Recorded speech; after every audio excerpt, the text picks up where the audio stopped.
Let's switch gears to Mr. Brandon Rush. And before I hand it over to Brandon, I want to acknowledge a very special guest here with us, Brandon's mother, Victoria. Victoria, I love the support that you're giving your son. That is freaking awesome. So thank you for that. But Mr. Rush, over to you, sir. All right. Can you hear me? Yes, sir. All right. Good. Good. Good. So let's get rolling. So yeah. So just a quick introduction about myself. My name is Brandon. I'm from Queens, New York. Been in Connecticut for the past I don't know 15, 13 years, whatever it is now. And yeah, we got into multifamily through just force of my mind telling me I need to do something different. Just been working for the past just like everyone else 9 to 5 for a long period of time, and something kind of hit me one day and said it has to be a change. I was reading a book. I think it was Chip and Joanna Gaines' book. I forgot the first one they wrote, and it was talking about how Chip was buying houses on the street. And I'm like, all right, enough. If he's doing it, I have to be able to do it as well. Like simple as that. So from that day on, I decided I'm going to get into real estate, and I kind of dabbled like everyone else, single family, multifamily, blah blah blah blah, and I ended up deciding on multifamily and sticking with that. And then from there, we decided that we're going to live in it. Just through I'll get further into presentation about how we got there, but we thought about expenses. It's like, all right, how are we going to get into multifamily? We just said, you know what, or financial freedom, and it's like, do we want to make a bunch of money, or can we just save a little bit? And it's like, let's try that first. And what's the most, expensive expense is your living expenses. So we kind of started from there. So I'll leave it at that and get into the presentation because that kind of starts it off. So yeah. So the first thing is, if you're getting into this in real estate, whatever it is in general, you have to know what your why is. Everyone says this, but it is absolutely true. Just because when you're in that situation where you realize that no one is going to come and help you, it's your why that's going to push you forward out of that situation. Because if you don't have that why, you're going to back off, you're going to give up, and you're going to go back to where you were before and not want to move forward. So I think with anything you do in real estate, especially house hacking, the house hacking is not, even though I make it sound easy, it's more mentally not easy than it is, physically it is, but mentally, there's a few things you got to deal with going through it, especially as a first time house hacker.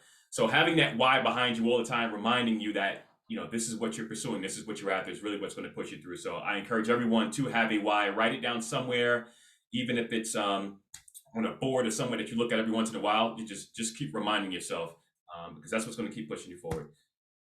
So, a lot of people speak on, what their why is financial freedom. And that's kind of where I started as well. And I said, all right, and I kind of started researching, financial freedom, fire, and so on. And I looked, and I decided, two ways you could do it. Some people look at it. Some people say, hey, I need to make as much money as possible. That's going to help me get to financial freedom. But I don't want to say I'm lazy, but I was kind of just like, what's the easier way to do it right now? And it was literally just like decrease my expenses. That's what reading a few books, I said, you know what, we can decrease expenses and kind of speed up this timeline a bit versus like just grinding it out at work for the next, 10 years and saving up. So, ultimately, where am I going with that? Long story short, we sold our single family house. We used to live in a single family house that was our first purchase, my wife and I, Catherine. And, we did the math and we said, all right, which I'll actually have a case study here for you guys as well. We did the math and we saw that, we're going to save about $1,800 a month, if we were to not live in a single family home. And it may not sound like a lot, but once you think about what you could do with that over the course of 5 to 10 years, it amounts to a ton of money or a ton of investment that you can make that will compound and turn into much more than if you just stayed in that single family and stayed comfortable. So we decided, it took us about 6 months to just make the decision, but we decided to take the leap. We sold the single family and we moved into our first 3 family on New Britain. Keep going here. So what is house hacking? So some people have a definition of house hacking. I think house hacking is honestly an open-ended term. You can literally make anything a house hack. House hacking is living in something and making money on it while you're there or after your exit. So some examples of house hacks are typical single families. Many of you live in single families already. A house hack could be renting rooms out to roommates if you're comfortable with that, or friends. A lot of people have lots of, like, example in my single family. I was kind of scratching my head every day I came in the house and said, we have a bedroom upstairs that's never ever used ever, and we just clean it and we do nothing with it, and it's just, if anything, it's taking away energy from us, and we should have rented it out. So example, some people have big houses. You have 4 or 5 bedrooms, and it's just you and your significant other, you and the child. Maybe there's space in there to rent something out. Another option is a live and flip. So it doesn't necessarily mean that this is the exit part. So it doesn't necessarily mean that you have to live in a multifamily. You can live in a single family and house hack. So a live and flip is basically you live in it. You get a low down payment on it. You go through a rehab program such as an FHA 203K, and you either at the end of that time you refinance it or you sell it at the end of that year or 2 years later, most likely. And that's an option as well. So it's not all about multifamily and living with other tenants. And the third option, which we chose, the route we chose, is multifamily. Our first property was a 3-family that we lived in, so this is an option, and gets crazy after that. As creative as you can get, as crazy as it can get. So you can live in a multifamily. You could also live in a multifamily if you had land with tents in the backyard and rent out to campers if you're somewhere in Vermont. On top of that, you can buy an RV, put it in the backyard, live in that. So it gets crazy in terms of what you can do in terms of house hacking. So I always think, go ahead. I want to add one more to this, and you just sparked this idea that I feel like what our family's doing is Airbnb hacking, and that's a new phrase I want to coin today is Airbnb. And of course, there's probably copyright infringements, but the way we're living our lives is Airbnb hacking. So I don't know. You just sparked that idea, so thank you. Sorry to interrupt. No, you're good. You're good. Like I said, there's unlimited ways. There's no fixed way of house hacking. It's basically just you turning your home from a liability into an asset in some form of way. So that's really what it is. Let's keep it moving here. So what are the benefits of house hacking? So low down payment and easy to get started. It really is. I mean, this market is a little tough, but relatively it's easy to get started with house hacking in terms of the process. A lot of it is basically a low down payment. You could utilize, an FHA. You can use a first time home buyer program. There's many programs out there that you can utilize to get a low down payment. Anywhere between 3.5%, 10%, 15% you can get. And a lot of these programs actually let you factor in your rehab costs as well, if you were getting into a rehab, which we'll touch on later. So it's relatively easy to get in. It's literally just like buying a house. You're just going to live in it. So you go to your bank, you apply, you get pre-approved, you find your property, you move into it. That's the first part. That's not the tenants and the leases and all the extra stuff. That's how you get started. It's investing on training wheels.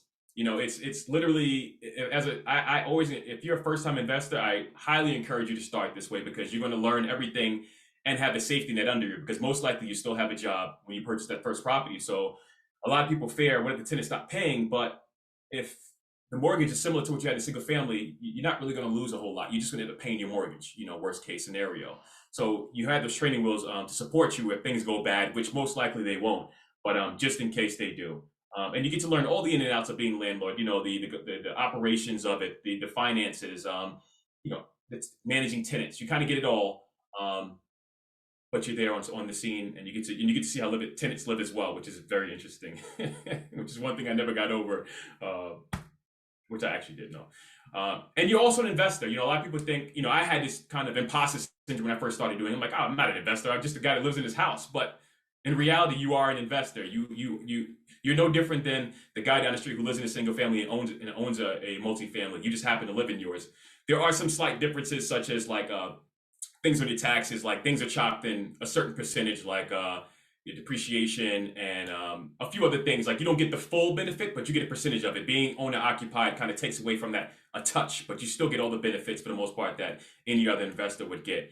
You still get your loan pay down. That's going to happen one way or another. You're still going to get your appreciation. That's going to happen one way or another. Your tax benefits, that's what you talked about. And your cash flow, you make cash flow, but that cash flow is really supporting what you would be paying living in a single family or a rental. So that's where you get the cash flow. And you have an opportunity to build significant equity depending on how you dive into this space. So an example is if you were to go out and purchase a single family or a multifamily that needed, significant rehab, and you decide to take it on, you could use a 203K rehab loan on it, get it for super cheap, rehab it, and live in it for a year, and then refinance a year after or whatever you decide to do. But you can build up significant equity going this route. And websites like HUDHomestore.com, it's a great example of how you can do that without competing with other investors. This website has foreclosures that are only open, well, most of them are only open to owner occupants to start. And there's a bidding period, I think, of 15 days or something like that. And they allow 203K loans on those properties. So it's a good opportunity for anybody, whether you're a seasoned investor or a new investor, to get into a property without the competition of other investors. Yeah. and you have flexibility and choice. And once you move into a multi, you're not stuck there. Not to say you're stuck with a single family, but it's a lot of times it's hard to get out, especially if you paid a lot, almost too much for it. It's hard to rent it out. Uh, you have flexibility in what you want to do. So if you're, say, I spoke to a young woman yesterday, and she was like, I don't know what I want to do when I get out of school. And I said, so I want to take a few years and figure things out. And I said, if you were to move it, are you going to rent next year? She said, yes, I probably will. You're going to rent the year after? Yeah. So, do you have, X amount of money for maybe a down payment? Because she's been working a few years, so she has a W-2 income to support it. Why not buy a multifamily and then just figure it out a year later what you want to do? So at least you get the momentum started while you're figuring out life, and you don't have to live there in the end. You're not stuck there. You can move out. You can move to another state. You can do whatever you want. You're not, you're flexible. You have choices. So that's where, I love the most about this is I can decide, hey, my wife and I, hey, we want to take remote jobs, whatever we want to do. Hey, we want to live anymore. Let's go. And we can go. We can live in Thailand. We can live in wherever we want, and the properties still be here. You have property managers to cover all that stuff. So tons of flexibility when you house hack. And the biggest one of all, you save a lot of freaking money. I'm gonna show you the case study. It's like that's the biggest thing. It's like this crazy compound effect of how much you can really save over the course of 5 years, which the case study is about. So let's keep it moving here. So a lot of things I hear when I talk to people about house hacking is some, I don't say excuses, but reasonings why they don't want to do it. I don't want to manage tenants. I'm gonna shoot some of these down really quick. I don't want to manage tenants. So you don't have to manage tenants. You can hire a property manager, which most people don't say. But if you do not enjoy managing tenants, you can still hire a property manager, and you're still probably going to pay cheaper than what you would for a single family home. So you'll still have that flexibility of life, have someone take care of the tenants for you, and still be able to kind of build this wealth generating machine behind you at the same time. So, kind of get that out your head. The next one is I have kids, I have a family. This one's touchy. I'm not gonna get too deep on this one because I don't have kids. Let's do it, man. Let's go deep on this one. But I have met couples who have 3 kids who house hack in a triplex. I met, and it was really just a mindset thing of the traditional way of living versus a different way of living. It's just how what we believe is the way we're supposed to live. Your kids don't know right from, especially little, they don't know right from left, blue from green. They don't know what's going on. So if you're living in multi and building your wealth at the same time, they don't know. They're just there having fun, and there's a whole world out there to explore. So don't limit yourself to that box and think that that's your world. There's a whole world out there. Preach it. Preach it. Just saying. Let's keep it going here. I don't have the money, so save up money. It's as simple as that. Decrease your expenses. You mostly, I don't say most, but you may have a car you're paying for with the payment. You may have your school loans you're trying to hack away at. Decrease those school loans. Stop paying so much on them. Move it to your multi. Save on your rent. Put that money towards your rent. So you do, the money is there if you work hard enough to find it. Nowadays you could find, say in our neighborhood, $300,000 will get you a 3-family, or probably about $300,000. You need about 10 to 15 grand to close with everything. That's not that hard to put together, maybe over the course of a year or two. Just set a plan and go after it. Let's keep it going. I don't want to live around other people. All right. So you have a choice. You can live around your tenants, or you can work around that lady Susie's your job who bitches all day long, and you can hear that for the next 20 years. So you make a decision on which you pick your poison. You want to deal with tenants for a year and then move on to better pastures, or you want to sit next to this lady who complains and talks about COVID all day, and you got to hear it all day. So pick your poison on that one. And really, either you're going to find a way, you're going to find an excuse. And again, this is specifically for people who want a house hack, but feel like they can't for whatever reason it may be. You'll find that there's always a way. So let me keep it going. Time we got. All right. So options for financing a house hack. There's numerous options. These are only some of them. You can do a conventional. I always encourage people who are first-time home buyers. They are probably in the best position. First-time home buyers with the W-2 income. They're probably in the best position in terms of to buy a multifamily or a house hack, just because that they can take advantage of these first-time home buyer programs, which usually have low down payments. They probably do have PMI, which is a mortgage insurance that you usually have until you hit 20% equity. But it goes away, and you can go conventional on these loans as well. You do not have to go FHA on these loans if you're a first-time home buyer. And I always encourage people not to go FHA if you can for your first one, because there are more fees associated with an FHA. It's a bit more expensive of a loan in general than a conventional loan. So if you could get a low down payment conventional, go for it for your first one. Make it a house hack. Delayed gratification. It's okay not to have that dream house right from the start. You're going to have it later, and your assets are going to cover it for you. You do have the option of an FHA loan. A 203K loan is actually will factor in the rehab costs for you as well. So again, this is one of those big equity builders that you can really, you can knock it out the park on your first property if you do it right, and you find a distressed property in a good neighborhood, and you live through the rehab, and you have a turnkey for a family, that's blowing out the roof in terms of income. You have USDA loans. These are agriculture loans for areas that are identified as rural land based on the USDA. They will loan you on 0% down plus some closing fees and whatnot, but maybe a couple of grand. And you can house hack these as well. And in rural land, like my town that I live in now is considered rural land. It's not rural land. We do have chickens and cows in some areas, but like literally quarter mile away, there's a city, towns and restaurants. So that's another option for those looking to get into it. Your VA loan for those who are veterans with the forces, you can use a VA loan, 0% down. I've heard this, numerous veterans use this numerous times, and they refinance out of it, pick up another loan, do it again. They just keep picking them up and doing it. So local credit unions, like, call the banks, like Adam said. If you identify a neighborhood you want to move into, call the local credit unions, because they usually have some kind of specific program to their neighborhood, and they may work something out with you where they may loan on lower terms, a 5% down instead of a 20% down. So call around once you get into these neighborhoods that you want to move into ahead of time, and creative financing, as Adam said as well. You can sell a finance an owner occupied. An owner occupied property. It's just, you just ask. You find a property and you call the owner, knock on their door, whatever it may be. Say, are you interested in selling? Can we work out the terms? And you never know what they're going to say. You never know until you ask. At the bottom, just reach out to your lenders and ask around. If you're interested in doing this, just call your lenders and ask them what options do they have for you. There may be something new out that you don't even realize is available. There may be a 0% loan out for owner occupants that the government is giving out now or something. Who knows? So keep it moving. So I'm going to bust through this case study really quick because I know we're getting close on time. So both of these are my wife and I's properties we used to own. On the left is our single family in Danbury, Connecticut we used to own. And on the right is our triplex, our first house hack that we moved into. And just to preface this, the numbers that we're going to throw out here are, I'll show you once we, once we get to it. But anywho, so these are kind of general numbers. I'm sure there's more individual things that we missed out on, but this is kind of the bigger picture in terms of numbers. So purchase price, $265 we paid, monthly mortgage, $1,550, blah, blah, blah, blah, blah. We run through. So total a month in that house we were paying. And Capex, that's like if we did a renovation, a bigger, like we redid a bathroom while we were there. That's kind of spread out over the time, not necessarily that one-time hit. So total monthly, we're paying about $2,133 a month. Our total bills and whatnot. The responsibility on us, $2,133. Over the course of 5 years, that means I'm dishing out $127,000, roughly $128,000 that we had to dish out while we were living there. So just something to keep that in mind.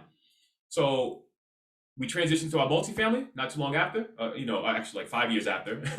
Purchase price of that, $286. Mortgage, all the stuff that comes with it. We have I put personal heat and electric because it's different than the building's electric at this point. But now when we jump to the bottom, we see total monthly expenses. Yes, it's a little bit more expensive, $225.22.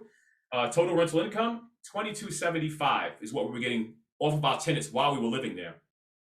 Our responsibility a month, $247 is what we had to pay out living here. That's amazing. No, I get excited about that. Anyway, keep going, man. And expenses over 5 years. So remember, the expenses before were $127,000. The expenses for this over 5 years is $14,000. This is assuming like I said, this is more a high level, like we stayed there for 5 years. A lot of variables here.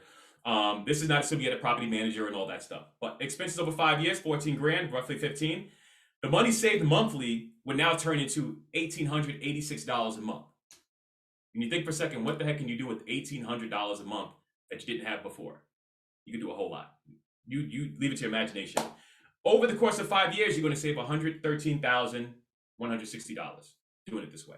So the numbers don't lie. Like I said, there's some variables here that are not included, like property management, but in the end, you're still saving a significant amount of money over the course of 5 years. Even monthly, you're saving a significant amount of money. Really quick, we're getting close to the end. Tips for house hacking. Start now. If you're interested and you do want a house hack, no reason to wait around. The risk factor is not high. Like I said, you can always live in the property. If things don't go great, the economy tanks, you still have a job. You can still live in that property and just kind of support it as if you were in a single family. And in the end, when the you know when the recession kicks out and things get great, you'd had so much pay down on it already, and, and equity and whatnot. Get out of your comfort zone. So yes, it's not going to be comfortable, house hacking. They're going to be things that make you uncomfortable. But growth comes in your growth. There's no growth in your comfort zone. You have to step out of your comfort zone in order to see growth. So don't limit yourself. Travel light. So one big thing we learned is throw away all your crap. Like a lot of people don't move because they're just like, oh my God, we're gonna do all this stuff we got. Just throw it away. Like limit to the things you use. Look at what the last thing you used in the last like couple of months. Throw everything else away and buy it back if you need it. And you'll be surprised how much stuff you do not buy back once you go through that exercise one time. Purchase in your own name.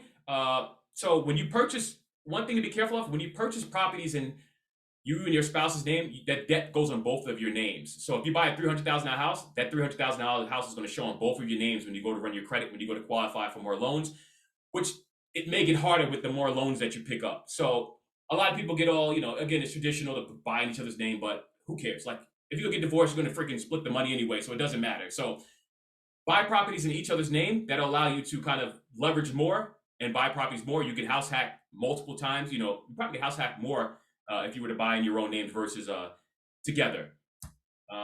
Think highest and best use. So if you live in a single family now, you're kind of situated, you're good where you live. Just think about how you can utilize your house. Can you rent out garages? Can you put an RV in the backyard? Can you rent a room out if you're comfortable? Is there a in-law suite that you can rent out? Can you Airbnb out your house if you're not living there that often on the weekends when you're going on business trips? Think about how you can utilize your house that you currently have. Go big. So really quick, if you have a if you're going to get into multifamily, I recommend starting with the 4-family. The reason is if you start small like a duplex and you try to move up, the banks are going to try to think that you're committing mortgage fraud because they're going to look at it and say, why would someone move from a 2 to a 3 to a 4-family? The way they see it is people should be moving down from a 4 to a 3 to a 2 to a 1 because it makes more sense. When we moved from our single family to a multi, we had to write a letter to the bank, a long letter explaining why the heck are we moving from a single family to a 3-family, and they accepted that letter. So just something to keep in mind if you're going to get into this. Luxury is an option. So luxury is an option. You don't have to move into like a class DC neighborhood and and whatever's going on in the street. You can move into nice neighborhoods that do have multifamilies and house hack and luxury. So it's not just a thing of like my building. You can have a yard. You can have all the amenities that you want. You can have a garage. You can do it anywhere you want. The numbers still matter. You still have to consider what the property is going to rent for when you leave. You don't want to buy something that the deal is so bad that when you left, it's going to cash flow negatively heavily. You don't want to do that. So make sure the numbers work for when you leave. When you're there, you just want to make sure that you're not paying as much as you were in rent or in a mortgage. But when you leave, you want to make sure that it cash flows or at least covers the debt. And always remember your why. You don't when things get tough or things happen or you get frustrated or just go back to why and say, this is why I'm doing this. It's only going to be a few years before I see the results kick in and things are going to be great. Books I recommend. This has kind of been my lineup. Rich Dad Poor Dad is just like, if you haven't read that already, just turn your computer off, go to the library and sit and don't stop reading. Don't leave until you finish reading the book. Set for Life, great book for learning about, personal finances and kind of that taught me about that thing of decreasing expenses versus just trying to make a ton of money. And house hacking. It's just a book on house hacking. That's all I got. Is my contact information, and I'm like a minute off, so I guess I'm okay. But yeah, thank you guys. Wow. All right, Brandon, one thing I got to pick on you. There's a book called Make an Offer that was recently released by an author and it didn't make the list. I'm upset. No, I'm sorry. No, I'm just messing with you. Hey, leave the screen up while we talk, so make sure people Sure. get it. And I asked the question in the chat about do you know your why, and there's 5 or 6 responses in there, and there's a lot more people here than that, right? And so if you're not sold on your why, that you have to go back to that. That's your foundation for everything, because we always talk about the great stuff and what happens in real estate investing, how we're creating wealth and how we're doing all that. We rarely talk about the crap that goes on, except for in the W2 Capitalist Mastermind. We get into some deep stuff and we get to talking about what happens and why things happen and relying on other people's experience to get us through that. So first of all, you gotta know your why. And if you don't know your why, that's one of the things that we're going to be talking about in the boot camp that I'm starting tomorrow. Right. So it's called Beginner Boot Camp. But if you're not sold on your why, or you're shifting strategies and niches, and you're looking at different ways to underwrite properties, and not sold on your criteria, be sure to check that out. I'll post a link here in just a minute. But we're going to start tomorrow. It's going to be a 6-week, very much like this Zoom course that we're going to do through that. A lot of thank you, Brandon. There's a couple questions. Let me try to find Sure. those real quick. Where did they go? Okay, Mark, you put Freddie Mac with a question mark. If you can add to that, I'm not really sure. That was earlier during Brandon's presentation. Maybe give us some context You around may. that. I wonder if you're talking about Freddie Mac in terms of the loan types, like maybe the conventional loan types. I'm not sure, but that would be one of the conventional routes to go. Um, and those government programs, they do offer. You'd have to speak to your lender because I've never actually utilized a rehab loan myself yet. But I would say speak to your lender. They do offer rehab programs for single families, I know for sure, and multis. I think it's a bit more expensive for the multifamily side, but owner occupied, they are available. Justin says, house hacking my first 2-family in MBCT. I'm assuming that's New Britain, Connecticut. Did you like recruit some more Oh, folks from Connecticut? I don't know if Justin's one of the agents on my team. Okay. All right. All right. Yep, Good. yep. This is giving me more motivation. He does have a question. How do you calculate your capex? I don't know if you're Oh, like if you're when you're underwriting and projecting, or what actually goes into a capex expense kind of thing. sure. So a lot of it is you kind of think of, well, at least from my perspective, you think about what's going to break in the next 5 years when you buy the property. What's going to be the most expensive things to come up, such as maybe a roof, siding or windows or furnace, heating, any of those appliances or things you want to budget up front. You want to have some cash, at least a significant amount of it, from the start because we thought a roof was going to last 5 years. That roof lasted 6 months. So think Yeah. just have that money available. In terms of the longer stuff, I honestly just do it in the age of the building. I do a higher capex, probably around 7 or 8%, just because the building that we have in New Britain is an older building. So I'm pretty heavy on the capex, and just because of there's some deferred maintenance that will come up in the next 10 years or so. Yeah. I would love to say there is one rule of thumb. This is how but you've got to look at the individual property. One was, a property was built in the 1900s that hasn't been updated with anything like wiring or plumbing or anything like that. You're going to have a higher capex than something that was built, just 10 years ago. And then, if you run into something that has a 25-year-old furnace or AC, because we're in Florida, we don't really have furnaces. We have ACs. It's basically, that thing's it's toward the end of its useful life. So you got to look at that. Justin, another thing too, if you're working with a CPA, or if you're doing they may give you some guidance on this. Typically, CapEx is taxed differently, or expensed differently, I should say.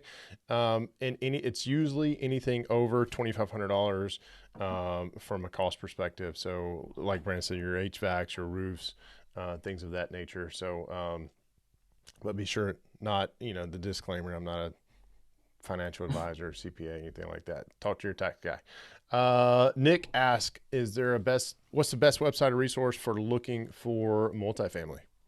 Uh, How do you Redfin.com. how do you find deals? What No, is it? I mean all of mine were MLS, so I kind of went that route to start because I just was kind of lazy and I was like, I'm gonna do this off market stuff. But with that said, I would say start with the MLS. HUDHomestore.com is a good one. One little weird thing about HUD Home Store, which are the foreclosures for owner occupants, they don't really list it as a multifamily, so a lot of people miss the multifamilies that pop up on there. They'll just list it. They list everything as a single family. Like I went and showed a couple the other day a house with a guest house on it, and it happens that they don't really specify that it's So there may be things you see. So look out for the number of bedrooms. If you see something pop up with like 9 bedrooms and 3 bathrooms, and they say single family, most likely it's a house. So I would say MLS, um, like Redfin, HUD Home Store, and then just networking, with local investors and meetups and whatnot, and just mention, speak on what you're looking for because you'll be surprised what comes out when you say what you're looking for. Now that you mentioned this, our two best deals that we've fully exited them now. we found on the MLS, but their MLS listing was wrong. It was either a wrong address, like separate parts of town. Like there's a part of the town you want to be in, there's a part of the town you don't want to be in, kind of thing. The address was wrong by one letter. Instead of on the west side, it was on the east side, kind of thing. And then the other one was, I think it was something about the wrong number of bedrooms or something like that. But I like that. Nick's got a follow-up question here. Do you let Sure. your tenants know you're the owner of the building? If not, how do you settle rent disputes without exposing yourself? That's a great one. That's a personality thing. Me, I don't care. I just tell them like I don't say I'm fearless, but I don't really worry too much. So I tell them I'm the owner, and a lot of people I would encourage if you could I would say tell them you're not the owner. Say you're a property manager. They're probably going to find out because they can Google it if they really tried. Most likely they're not. But I've told every tenant I'm the owner, and to me personally, it's never really led to any issues. I'm really responsive with the tenants, and it's really the ones you inherit are really the problem ones, but the ones you bring in, you kind of have a good relationship with, and things are not as bad as people may make it seem. So, but I wouldn't say it's you can tell them you're not the owner. I know investors that say that I'm a property manager, and it works out just well. Yeah. So yeah, our property manager. Also, Brandon's about 99% muscle. So when you meet him in person, you're like, okay, I'm not gonna mess with this guy. So uh, that's good stuff. Dawn says, I had some trouble. Definitely know my current why. It's changed a couple of times since I started. It does change sometimes if as you grow as an investor, your why could absolutely change. And when markets change and it's time to pivot, you get a new focus, a new direction, and that is completely okay. Um, what was the question from Mark? Oh, Freddie Mac or Fannie Mae. Are there any strict regulations that you know of, Brandon, when dealing with those two lenders to do a house hack? um, the W-2, you got to have a job, or not necessarily you have to, but that's going to be most favorable. You can have a 1099. You just have to show history of it for probably 2 years, so it is possible. Um, and you're going to have to occupy the property. That's one of the biggest things. A lot of people don't occupy the properties. I've seen it. I don't. I'm not definitely won't recommend it, but people have done it. But you have to occupy at least a year when you go through most owner occupied loans. Yeah. The Yeah. the the rule there, and I've never done one of these, so that's my disclosure. But I know of I've had a former partner who did what you just. They had every intention to occupy the property, and it was one of these that renovation. It was a reno property. It was a huge renovation job, right? Huge renovation job, and it took over a year for the renovation job to complete, where they could get their certificate of occupancy to actually move in. So they actually satisfied the year long just during the renovation, and then their situation changed and they needed to move on somewhere else. So it was very very good timing for them. Uh, let's see, what was the other? Mr. Journal, would you recommend putting the property in an LLC? Alpha. So that's my buddy. So Okay. I if you I've never tried to put a property in an LLC using like a government loan. I don't think you can, to be honest. Or I think it'll be very challenging to do that. And if you do, they'll probably make you sign as a guarantor on the loan. Um, it's worth asking. Maybe things have changed since purchased the last property, but a lot of times they will not let you put in an LLC. They want you to put in your personal name if it's one of these conventional programs. Yeah. And a lot of folks talk about, and you'll hear this, where you purchase in your personal name, and then you transfer it to an LLC. Just there's word of caution. In some states, you need to check with your state statutes. Like in the state of Florida, if there is a mortgage on the property has to be titled in whoever the mortgagee's name is, whether that's an individual or an LLC or some sort of entity. So just be careful about that. And that does. Never had it happen to me, but apparently a lot of people claim that it causes a red flag for the bank to maybe do a due on sale clause for you to do that. So Nick says, my why, get out of the rat race. I think we got to go deeper there, Nick. Why do you want to get out of the rat race? And speaking of that, Brandon, you didn't mention you've got some good. I don't know if you want to mention it. Maybe I should have asked you privately if you got something coming up Yeah, sure. here. I will. I will. I was trying to text my mother before to tell her because I didn't tell my mother yet. But Oh, it's all good. It's all good. It's all good. I feel like it's gonna come up. So one of the best parts of all of this is it's allowed me, my wife, and I to position ourselves for me to leave my job and take on, investing and being an agent full time and take that leap and see where it goes and not have that heaviness of all those finances I have to carry. So I am leaving my job, and I will call you tonight, mommy, and let you know. I feel so horrible right now. It's okay. Growth is in your comfort zone. It's all good. That's it. Oh, growth is out of your comfort zone. Yeah. If I can help, if it is a blow, Miss Rush, if I can help soften the blow, Brandon, how long have you been in the mastermind? That's what it you back. Hope it doesn't make you sneeze. Are you guys talking about me? Yes, ma'am. Yes, ma'am. Did you hear what Brandon said? If not, I don't want to spoil it. No, I didn't hear. Oh, we're good. Okay. Well, you guys need to have a conversation after this. Yeah. Woo. Love it. All right. That's all good, Good stuff. Any other questions for Brandon? We're way over on time. You guys have been gracious hanging out here. Hey, Jay. Any other? Yes. Hi, it's here, Alpha. Hey, Brandon. Great job, by the way. Thank you, sir. For a while now. Been doing the house hacking along with him. I guess, want to mention one thing because I know Jay mentioned something about Airbnb hacking. You can actually do, all three because I recently got my sister into real estate and she purchased this 3-bedroom down in Florida. Yeah. So she's living in 1-bedroom, Airbnb one, and then renting the other one. So she's like doing. Oh wow! Okay, so she's house hacking, she's Airbnb and long-term tenanting the same property. She has a garage that she renting it out as a storage to someone else. So that's the beauty of real estate. That's house hacking at a max. Yes. That's incredible. Talk about getting creative. Kudos to that young lady. I think you said it was a lady. That's awesome. That is awesome. Any other questions for Mr. Rush? And Jay, I just want to finish off. I'll let you finish, but I just want to throw this in there really quick. So here's my contact info. If you have any questions regarding house hacking, or just in general, here's my email address. I am a membership strategist for the Mastermind. So if you want to talk more about joining or you have questions about the Mastermind, jump on my Calendly and we'll schedule a talk. Don't worry, I will not be salesy. It will just be us talking about real estate and seeing how how the Mastermind fits in with you. And thank you everyone who joined, and especially those who my sphere of influence who came by and supported me today. So I appreciate it. That's awesome. Always good to have. And if you don't have that sphere of influence, then you need to join a mastermind. Not saying the W2 Capitalist Mastermind is right for you. Obviously, have a conversation with Brandon or one of our membership strategists, but you got to get in one of those masterminds to explore. Nick, I'm looking at you. I don't know if you're in a mastermind, but I feel like you need to be right now. So it begins with a thought, an idea that keeps growing in your mind. You spend days, months, or even years just simply thinking about it. There are many ways to get started, take action, and make progress, but both you and I know the best way is to have a guide as you surround yourself with like-minded people.